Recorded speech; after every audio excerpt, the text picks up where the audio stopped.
ഇന്ന് നാം ഒരുമിച്ച് കൂടിയിരിക്കുന്നത് മനുഷ്യരാശിക്ക് തന്നെ കാരുണ്യത്തിന്റെ വെളിച്ചമായി വന്ന നമ്മുടെ കരളിന്റെ കഷ്ണമായ മുഹമ്മദ് മുസ്തഫ സല്ലല്ലാഹു അലൈഹി വസല്ലം തങ്ങളുടെ ജന്മദിനം അനുസ്മരിക്കാനാണ്. പ്രവാചകൻ സല്ലല്ലാഹു അലൈഹി വസല്ലം തങ്ങൾ ലോകത്തെ മാറ്റിയതായുധം കൊണ്ടല്ല, മറിച്ച് സ്നേഹം കൊണ്ടും ക്ഷമ കൊണ്ടും നല്ല സ്വഭാവം കൊണ്ടുമാണ്. മക്കയിൽ അദ്ദേഹത്തിനെതിരെ വേദനിപ്പിച്ചവർ ഒരുപാട് പേരുണ്ട്. എന്നിട്ടും അദ്ദേഹം അവർക്ക് വേണ്ടി അവരെ കൂടെ നിന്നു.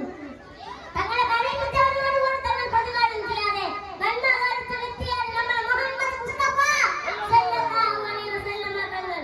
നബി സല്ലല്ലാഹു അലൈഹി വസല്ലം തങ്ങളുടെ ജീവിതത്തിൽ നമുക്ക് പോയി പഠിക്കാനുള്ള ഏറ്റവും വലിയ പാഠം മനുഷ്യനെ മനുഷ്യനായി കാണുക എന്നതാണ്. സമ്പന്നനോ ദരിദ്രനോ വലിയവനോ ചെറിയവനോ എന്ന വ്യത്യാസമില്ലാതെ ഒരുപോലെ കാണാൻ അവർ നമ്മെ പഠിപ്പിച്ചു. പ്രിയപ്പെട്ട സുഹൃത്തുക്കളെ, ഇന്ന്